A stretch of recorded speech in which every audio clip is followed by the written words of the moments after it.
नमस्कार, मैं हूं सचिन चौहान। स्वागत है आपका हमारे खास कार्यक्रम जनता सरकार में, जिसमें हम बात करेंगे सत्ता के सिंहासन से लेकर जनता के सरोकार तक। साथ ही हम आपको बताएंगे प्रदेश सरकार की हर इस योजना के बारे में जिसका सीधा संबंध हरियाणा की जनता से है। जो योजनाएं प्रदेश के विकास को नई गति प्रदान करेंगी और हरियाणा की जनता का चहुमुखी विकास भी करेगी, ताकि प्रदेश की जनता तरक्की की राह पर आगे बढ़े और हरियाणा प्रदेश निरंतर उन्नति की नई ऊंचाइयों को छूता हुआ प्रगतिशील रहे। तो अगले 30 मिनट तक बनी रहिए हमारे साथ और देखते रहिए जनता सरकार।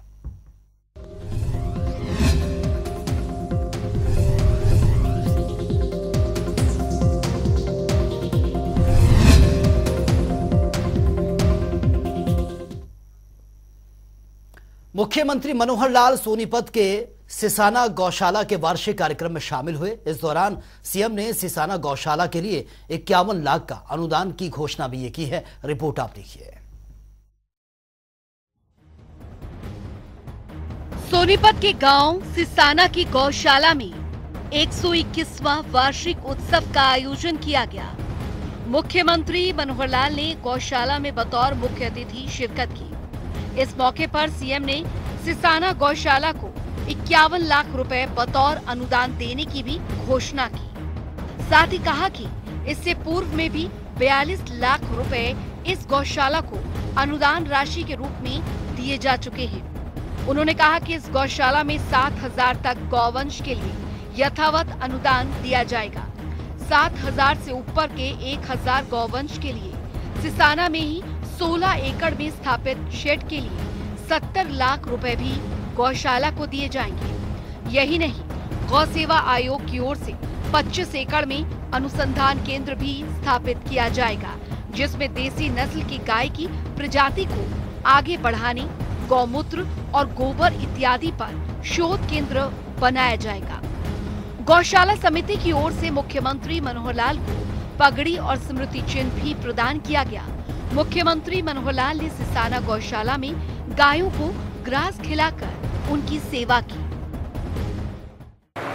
तो अभी हमने उस ग्रांट की साल भर की जो भेजी है, 12 लाख पिछले साल की बची हुई थी वो भेजी है और 30 लाख इस साल की भेजी है। लेकिन आज मैं आया हूँ तो खाली हाथ तो मुझे जाने नहीं दोगे, दूध भी पिलाओगे और साथ में तो मैं ये घोषणा करता हूँ कि 30 लाख रुपया इसी साल में और एक आपकी ग्रांट जो है वो हम भेजें।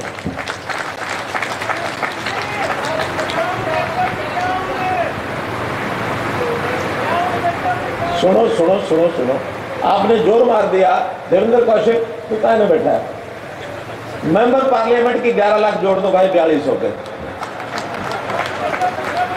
और भाई 9 बचे। मोहनलाल जी क्या के लिए आयो? तो 9 लाख इनके हो गए कितने? 51 हो गए। ठीक है, 51 तो ये हो गए। लेकिन ये सारे 7000 पशुधन तक तो यही रहेगा और 7000 के आगे अगर और 1000 आपने ले आए, उसके लिए जमीन भी मुझे बताया कि 16 एकड़ जमीन या पंचायती जो है सिसाना सेकंड पंचायत की। मुख्यमंत्री मनोहर लाल ने वार्षिक उत्सव में बोलते हुए कहा कि गौ सेवा हमारी सबसे प्राचीन संस्कृतियों में से एक है, जिसका वर्णन इतिहास में भी मिलता है। यही नहीं, गौ माता का वर्णन भगवान श्री कृष्ण के समय में भी मिलता है, जब भगवान श्री कृष्ण ने गोवर्धन पर्वत को उठाने के समय गौ माता का अभिषेक करवाया था और उसी दिन को गोपाष्टमी के दिन के रूप में पूजा जाता है। गौ सेवा, गौ माता की सेवा, इसका वर्णन इतिहास में बहुत है। बहुत प्राचीन हमारी ये संस्कृति है।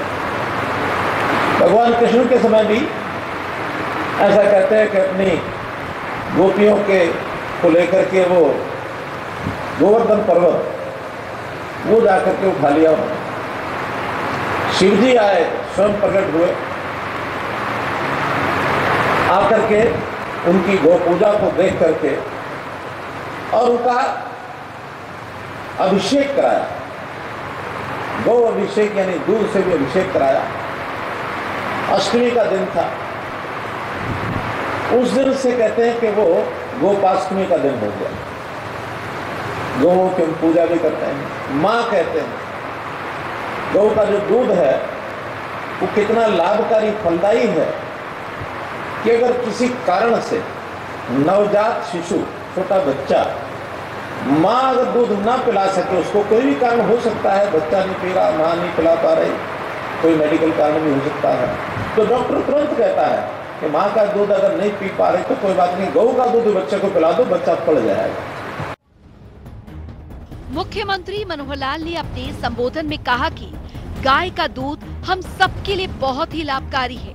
उन्होंने सिसाना गांव की गौशाला की प्रशंसा करते हुए कहा कि इस गौशाला को 1902 में पंडित हरनाथ ने स्थापित किया था और 1978 में 61 गांवों की पंचायतों ने इस गौशाला को चलाने के लिए अपना योगदान दिया।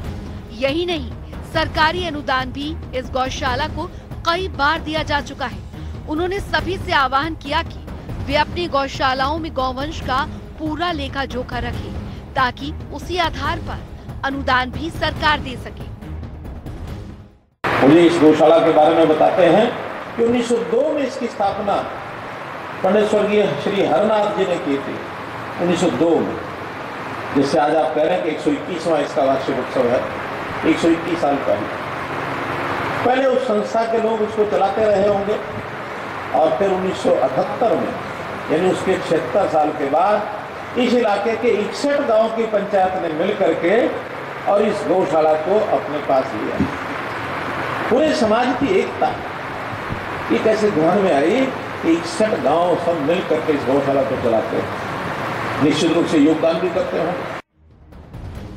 मुख्यमंत्री मनोहर लाल ने कहा कि हरियाणा प्रदेश में 2014-15 में 215 गौशालाएं थी, जो कि अब बढ़कर 649 हो गई है। उन्होंने कहा कि जो पशुधन सड़कों पर है, सभी गौशालाएं उन्हें लेने के लिए आगे आएं, क्योंकि इससे दुर्घटना भी होती है और कई बार जान भी चली जाती है। इसके लिए प्रदेश सरकार पूरा सहयोग करेगी। प्रदेश सरकार ने गौचरण की जमीन पर नई संस्थाओं को गौशालाएं खोलने के लिए आमंत्रित किया है। इसके लिए सरकार पर्याप्त धनराशि इत्यादि भी देगी और यदि कोई पुरानी गौशाला विस्तारीकरण के तहत आगे बढ़ना चाहती है तो उसे भी पर्याप्त रूप से अनुदान दिया जाएगा। और अब तो सरकारी सिस्टम से भी जब से हमने ये अनुदान देने शुरू किए हैं, इसका एक लेखा जोखा रखना बहुत जरूरी हो गया है। लोग अपना व्यक्तिगत दान करते हैं, कितना ही कर दो कितना ही ना कर दो, कोई पूछने वाला नहीं, कोई हिसाब रखने वाला नहीं। लेकिन सरकार के पैसे का, एक एक पैसे का ऑडिट होता है, हिसाब रखा जाता है। और जब हम अनुदान देते हैं तो कितने पशुआं हैं, कितना गोद है, उसके हिसाब से उसको गुणा करके भेजते हैं। ये हिसाब इसलिए भी जरूरी है कि धीरे धीरे उस गौ, हम जो गौओं के प्रति जो सम्मान हमारे मन में है, आदर है, तो ये अनुदान जब से हमें बढ़ाना शुरू किया है तब से ये बहुत आवश्यक हो गया है। गौ के बारे में जितनी यानी व्याख्या की जाए, जितना उसके गुण गाए जाए, उतने कम है।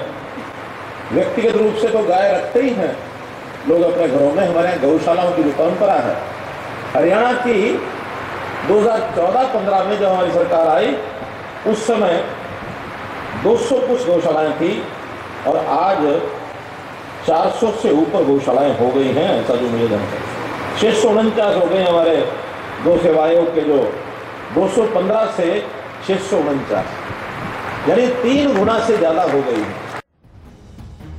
उन्होंने कहा कि वर्तमान में गौशालाओं में लगभग 35,500 गौवंश है। इसी तरह सिसाना गौशाला ने भी 1000 अतिरिक्त बाहरी गौवंश को रखने की सहमति दी है। इसके अलावा भी यदि बाहरी गौवंश को गौशाला में रखा जाएगा तो उसके लिए भी विशेष रूप से ग्रांट जारी की जाएगी। उन्होंने सोनीपत की सभी गौशालाओं को आह्वान किया कि वे बाहरी गौवंश को रखने के लिए एक समिति बनाएं। सरकार इसमें पूरी मदद करेगी। उन्होंने कहा कि गौशालाओं को आर्थिक मदद देने के लिए सरकार ने बिजली के बिल को भी 2 रुपए प्रति यूनिट किया है, जो कि पहले 8 रुपए प्रति यूनिट हुआ करता था। उन्होंने गौशालाओं को आह्वान किया है कि वे अपने यहाँ दूध, गौमूत्र, गोबर इत्यादि से संबंधित इंडस्ट्री भी लगाने का प्रयास करें। उनसे बने उत्पादों की बिक्री के लिए सरकार आगे आएगी। तो सड़कों पर गिरता है, कोई उनकी देखभाल नहीं होती, पन्नी खाती हैं, प्लास्टिक खाती हैं।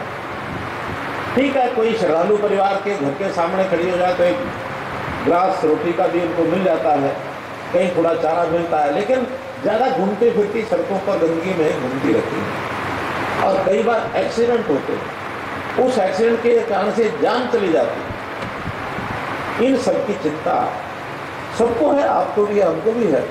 उसमें से हमने तय किया कि जितनी हमारी गौचरान की जमीनें हैं किसी भी पंचायत की कहीं भी, उन सबको कहा है कि गौशाला चलाने वाली जो संस्थाएं हैं, चाहे तो पुरानी जो गौशालाएं चला रहे हैं वो, नहीं तो नई संस्था भी कोई बना करके आए, 5-11 लोग संस्था बनाओ और जा करके उनसे करार करो जमीन लेकर के, और पशुधन बाहर से लाके हम रखेंगे और उसके लिए पर्याप्त धन पैसा सरकार देगी, सरकार कमी नहीं छोड़ेगी। लेकिन उसके बाद ही देगी, जितना पहले आपका है उसके आगे बढ़ाओगे तो ज़्यादा देगी। पहले वाला तो जैसे मिलता है वैसे ही मिलेगा, लेकिन उसके आगे बढ़ाओगे तो उसके लिए ज़्यादा भी देगी। अब इसमें से ही विषय खड़ा होता है कि आपकी गौशाला पहले 4000 पशुधन की है या 5000 की है या 7000 की है। इसके बाद जो बाहर सड़कों पर गौवंश घूमता है वो अलग से ला करके हमको अपनी गौशाला में रखने का मानस बनाना होगा, चाहे वो छोटी हो चाहे बड़ी हो। हमारी गौ सेवा आयोग के सारे पदाधिकारी पूरे प्रदेश में, जिलों की टास्क फोर्स बनी हुई है, सब गौशालाओं में जा रहे हैं। अभी तक उसमें से 35,500 पशुधन का गौशाला में स्वीकार किया कि इतनी पशुधन हम रखते हैं। मुख्यमंत्री ने कहा कि प्रदेश सरकार ग्रामीण विकास में भी बढ़ चढ़कर अनुदान दे रही है। इस साल ग्रामीण विकास के लिए 7600 करोड़ रुपए भी दिए गए हैं, जबकि पिछली बार ये राशि 1700 से लेकर 1800 करोड़ रुपए थी। हरियाणा प्रदेश देश और दुनिया के लोगों के लिए चाहत बन रहा है, क्योंकि प्रदेश सरकार की ओर से औद्योगिक क्षेत्र में सुविधा और अनुदान दिया जा रहा है। प्रदेश में भ्रष्टाचार और अपराध के खात्मे के लिए कानून व्यवस्था मजबूत की गई है। यही नहीं, प्रदेश के किसानों की जमीन अब अधिग्रहित नहीं की जाती, बल्कि उसे सरकार द्वारा सीधे तौर पर खरीदा जा रहा है, जिससे किसानों को काफी फायदा हो रहा है। मुख्यमंत्री मनोहर लाल ने कहा कि प्रदेश सरकार साफ सुथरा प्रशासन और गरीबों की सेवा करने के लिए कृत संकल्प है और इसमें लगातार बढ़ोतरी की जा रही है। उन्होंने सभी से राजनीति से ऊपर उठकर गौ की सेवा करने का भी आह्वान किया। और इसमें अगर गौशालाओं से कुछ हमको दूध या गौमूत्र की या गोबर की कुछ बनी हुई चीजें, वो अगर आप बढ़ाने के लिए छोटा मोटा एक इंडस्ट्री को लगा लें, उसकी बिक्री की व्यवस्था भी हम कराएंगे ताकि गौशाला की आमदन बढ़ जाए। तो इसलिए मेरे भाइयों बहनों, मैं कोई बहुत ज़्यादा इससे बाहर जाने वाला नहीं। हाँ, पंचायतों ने भी 2 प्रस्ताव दिए हैं, मैं उसको यहाँ भी पढ़ नहीं पाया हूँ। किसाना 1 किसाना 2 उसको पढ़ाएंगे और जो जो चीज़ यहाँ होने वाले काम हैं एक एक करके डिपार्टमेंट को देके उसकी फिजिबिलिटी चेक करा के सब कराएंगे। गाँव के पैसे हमने खूब देने शुरू किए हैं। जो पैसा ग्रामीण क्षेत्र में हरियाणा का 2 साल पहले सिर्फ 1700-1800 करोड़ रुपया जाता था, इस पिछले 1 साल में 7600 करोड़ रुपया भेजा हमने गाँव, 7600 करोड़। कोई कमी नहीं है भाइयों बहनों। मित्रों, इंडस्ट्री बहुत आ रही है हरियाणा में, टैक्स हमारे पास बहुत आ रहा है। इस मौके पर विधायक मोहनलाल कौशिक और गौ सेवा आयोग के अध्यक्ष श्रवण कुमार गर्ग सहित बड़ी संख्या में गौ भक्त उपस्थित रहे।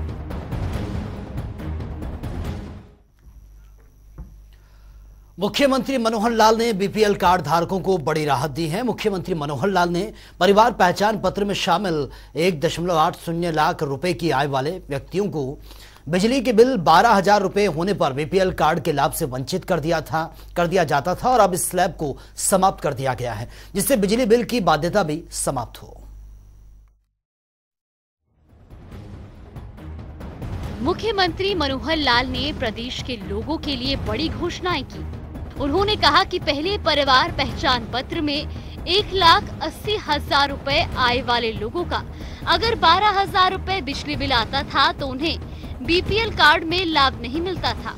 अब इसके लिए बिजली बिल की बाध्यता को खत्म करने के लिए इस स्लैब को खत्म कर दिया गया है। इसके साथ ही मुख्यमंत्री मनोहर लाल ने 1,80,000 रुपए आय वाले सभी बीपीएल राशन कार्ड धारक परिवारों को भी आगे से सरसों का तेल देने की घोषणा की। इस योजना के तहत सभी बीपीएल राशन कार्ड धारकों को प्रति माह 2 लीटर सरसों का तेल मिलेगा।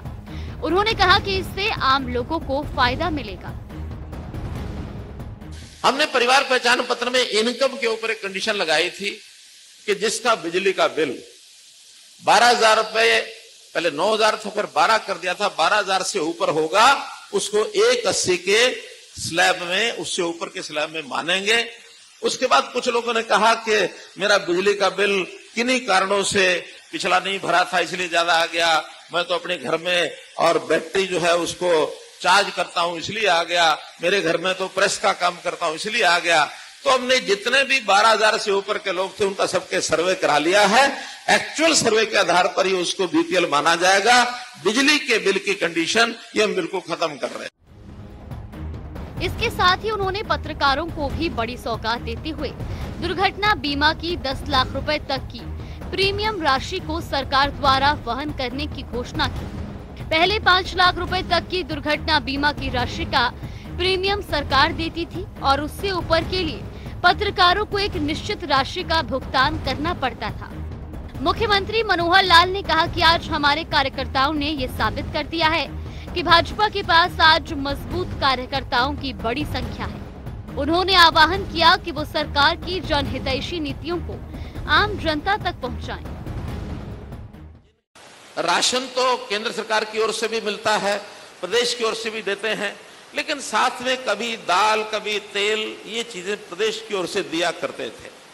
राशन कार्डों की संख्या 120 के बाद 180 हो गई, उनको बीपीएल मान लिया, लेकिन तेल उन्हीं को मिलता था 2 लीटर, जिनका इनकम पुराने समय के हिसाब से जो 1 लाख या 1,20,000 था उन्हीं को मिलता था। 120 से 180 वालों को नहीं मिलता था। इस अगले महीने से अब ये तेल भी 180 तक के जितने कार्ड उन सबको मिला करेगा और उसके अंदर भी एक घोषणा ही आज हमने करनी थी की है। उन्होंने कहा कि पिछले 10 सालों में काम ज्यादा हुआ है और खर्चा कम। उन्होंने कहा कि हम गलत काम नहीं होने देंगे।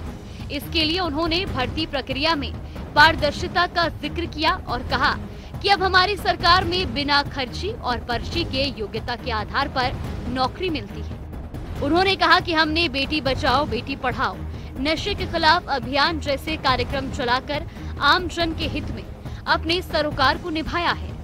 उन्होंने कहा कि शिक्षा, स्वास्थ्य व सुरक्षा पर ध्यान दिया गया है। उन्होंने कहा कि हमने पुलिस में इन्फोर्समेंट को बढ़ाया है। महिला पुलिसकर्मियों की संख्या 6% से 11% की गई है और आगे 15% करेंगे। उन्होंने कहा कि हम मिशन स्वावलंबन से आगे बढ़ेंगे और रोजगार के नए अवसर पैदा करेंगे। युवाओं के हित में हरियाणा कौशल रोजगार निगम बनाया गया। मुख्यमंत्री मनोहर लाल रोहतक में राहगिरी कार्यक्रम में भी पहुंचे। इस दौरान विभिन्न कार्यक्रम का आयोजन भी यहां पर किया गया था, जिसका मुख्यमंत्री मनोहर लाल ने अवलोकन किया। साथ ही बच्चों से भी बातचीत की है। ये रिपोर्ट आप देखिए। रोहतक में राहगिरी कार्यक्रम का आयोजन किया गया, जिसमें मुख्यमंत्री मनोहर लाल पहुंचे और कई घोषणाएं की। इस दौरान विभिन्न कार्यक्रमों का आयोजन भी किया गया, जिनका मुख्यमंत्री मनोहर लाल ने अवलोकन किया। मुख्यमंत्री मनोहर लाल ने प्रदेश के युवाओं का आह्वान करते हुए कहा, वे जीवन में हर प्रकार के नशे से दूर रहते हुए प्रदेश और देश के भविष्य को सुरक्षित रखें। नशीले पदार्थों के सेवन से पूरा परिवार बर्बाद हो जाता है और समाज भी दूषित होता है। सरकार द्वारा नशा मुक्त हरियाणा अभियान के तहत विभिन्न कार्यक्रमों के माध्यम से लोगों को नशे के दुष्प्रभाव के प्रति लगातार जागरूक किया जा रहा है। हर नागरिक नशा मुक्त हरियाणा अभियान में अपना योगदान दे रहा है। लेकिन जन जागरण के माध्यम से लोग को हम तैयार करते हैं कि नशे से अगर वो मुक्त होंगे तो शराब कम बिकेगी, नहीं बिकेगी, हमको अच्छा लगेगा। लेकिन शराब को बंद करके हमने देख लिया है, बहुत प्रांतों ने देख लिया है, उस प्रकार से फोर्सिबली बंद करने के परिणाम अच्छे नहीं होते हैं। फिर उसका दुरुपयोग भी उन बातों का होता है। हमने भी 1996 से 98 हरियाणा में बंद करके देखा, लेकिन कितने उसके दुष्प्रभाव जो पड़े हैं आज भी बहुत स्टेट्स उस प्रकार का कर रही हैं, लेकिन वो बंद हो नहीं पा रही है। हम चाहते हैं कि लोगों में जागृति पैदा करके उन चीजों से दूर किया जाए। मुख्यमंत्री मनोहर लाल रोहतक में आयोजित राहगिरी अपनी राहें अपनी जिंदगी कार्यक्रम में उपस्थित युवाओं और शहरवासियों को संबोधित करते हुए उन्होंने गुरुकुल लाडौत के विद्यार्थियों द्वारा प्रस्तुत किए गए मलखम की जमकर तारीफ की। साथ ही गुरुकुल को अपने निजी कोष से 2 लाख रुपए की राशि देने की भी घोषणा की। मुख्यमंत्री मनोहर लाल ने अपने संबोधन में कहा कि प्रदेश का युवा चमकते हुए सितारे के समान है, जो प्रदेश और देश की उन्नति के पथ पर अग्रसर है। प्रदेश में देश की जनसंख्या की मात्र 2% आबादी निवास करती है। इसके बावजूद देश की सेना में 11% जवान हरियाणा प्रदेश से हैं। खेलों में भाग लेने वाला लगभग हर तीसरा खिलाड़ी हरियाणा से है और मेडल जीतने की रेस में भी हरियाणा के खिलाड़ी हमेशा अव्वल हैं। निश्चित रूप से हरियाणा की अपनी एक पहचान है और हरियाणा की पहचान जब धाकड़ शब्द बोलते हैं तो हरियाणा से साथ ही जुड़ जाते हैं लोग। तो यहाँ पर हर काम करने वाला व्यक्ति अपने पूरे मनोबल से पूरी एक ऊंचाई के साथ अपने काम को करता है। वो अपना मन लगा करके अपने काम में लगातार लगा रहता है। जैसे चाहे वो जवान है, चाहे किसान है, चाहे पहलवान है, चाहे पढ़ने वाला एक विज्ञान का छात्र है। जय जवान, जय विज्ञान, जय पहलवान, जय किसान, ये सब बातें जोड़ते हुए अगर हरियाणा की प्रगति को हम आंकेंगे तो बहुत ही उचित रहेगा।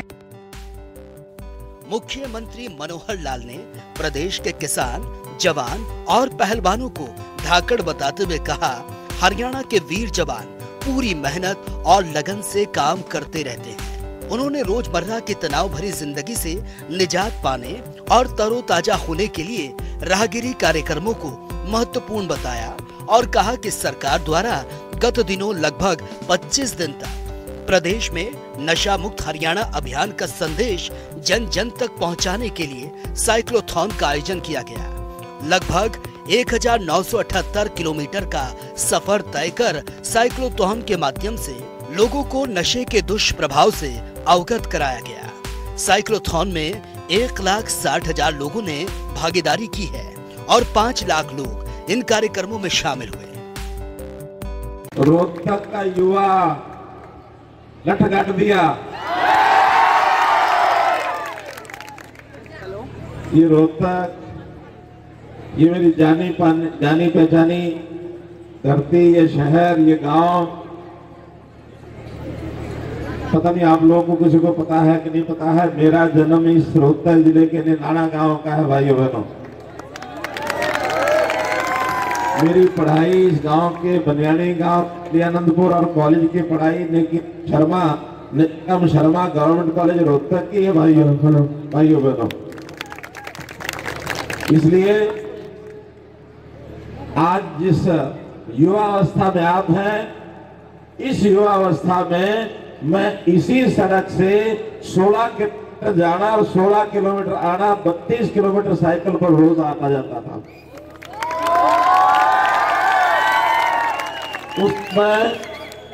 उस समय अपने शरीर को स्वस्थ रखने के लिए अपने मन को उत्साहित रखने के लिए शायद राहगिरी जैसे कार्यक्रम तो नहीं होते थे, लेकिन गांव की मिट्टी में कबड्डी खेलना, साइकिल लगाना, दौड़ लगाना, ये सामान्य बात होती थी।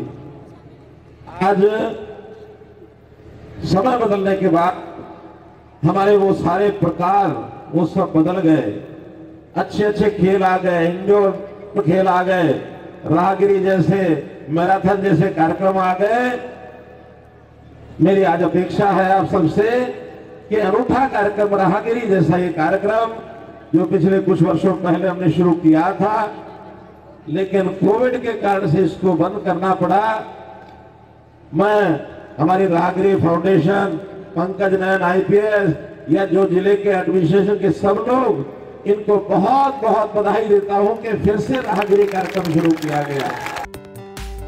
मुख्यमंत्री मनोहर लाल ने कहा, रोहतक से उनका पुराना रिश्ता है। जिले के गांव निंदाना में जन्म हुआ, इसके बाद बनियानी और रोहतक में शिक्षा ग्रहण की। वे साइकिल पर इसी सड़क पर प्रतिदिन 32 किलोमीटर तक शिक्षा ग्रहण करने के लिए आते जाते थे। उन्होंने राहगिरी कार्यक्रम को अनूठा कार्यक्रम बताते हुए कोविड संक्रमण के बाद दोबारा राहगिरी कार्यक्रम शुरू करने पर आयोजकों को बधाई देते हुए कहा, राहगिरी कार्यक्रम में युवाओं को अपनी कला और कौशल का प्रदर्शन करने का भरपूर अवसर प्राप्त होता है। राहगिरी कार्यक्रम में त्याग, एकता और समर्पण का भाव मिलता है। तो वहीं सरकार द्वारा मैराथन इत्यादि के माध्यम से भी नशा मुक्त हरियाणा अभियान का संदेश के अलावा बिजली संरक्षण, जल संरक्षण, पर्यावरण संरक्षण आदि का संदेश लोगों तक पहुंचाया जा रहा है। मुख्यमंत्री मनोहर लाल ने विश्व की नंबर टेबल टेनिस खिलाड़ी बनने पर सुहाना सैनी को राहगिरी कार्यक्रम के मंच से सम्मानित किया। कहा कि अन्य युवा भी खिलाड़ियों से प्रेरणा लेकर जीवन में उच्च मुकाम हासिल करें। तो वहीं कार्यक्रम स्थल पर पेंटिंग, मेहंदी और वॉल पेंटिंग के प्रतिभागियों की कृतियों का अवलोकन किया गया। लघु नाटिका के माध्यम से दर्शकों को नशा मुक्त हरियाणा अभियान का संदेश दिया गया। राहगिरी कार्यक्रम में रस्साकशी, टेबल टेनिस के अलावा हेल्थ चेकअप और स्वयं सहायता समूह द्वारा निर्मित उत्पादों इत्यादि के स्टॉल भी लगाए गए। राहगिरी कार्यक्रम में ऊर्जा एवं कारागार मंत्री चौधरी रणजीत सिंह, लोकसभा सांसद डॉक्टर अरविंद शर्मा, बीजेपी के प्रदेश उपाध्यक्ष और पूर्व मंत्री मनीष ग्रोवर, डीआईजी पंकज नैन और संबंधित विभागों के अधिकारी, कर्मचारी, शहर के गणमान्य व्यक्ति, विभिन्न विद्यालयों के विद्यार्थी भी मौजूद रहे। जनता टीवी के लिए पवन सिमर की रिपोर्ट। तो इस खास कार्यक्रम में मेरे साथ इतना ही, लेकिन तमाम खबरों के लिए आप बने रहिए जनता टीवी के साथ। नमस्कार।